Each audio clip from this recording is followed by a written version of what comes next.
जिसको अपनी ज़िंदगी से शिकायत है वो देख ले, जिसको लगता है कि हमको माँ बाप ने कुछ नहीं दिया है वो भी देख ले कि ये लड़की है वो 2 भाइयों को लेके बैठी है और अपने माँ बाप जो है वो मजदूरी कर रहे हैं।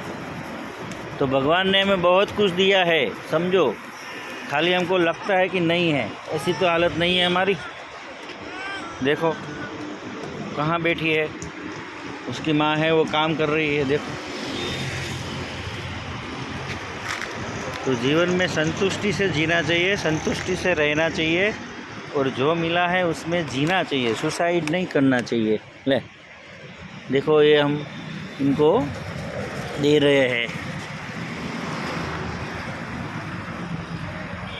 तो मेरा सभी लोगों से रिक्वेस्ट है कि अपने जीवन से खुश रहिए, जो मिला है उसमें खुश रहिए। जीवन दर्शन साधना केंद्र सूरत।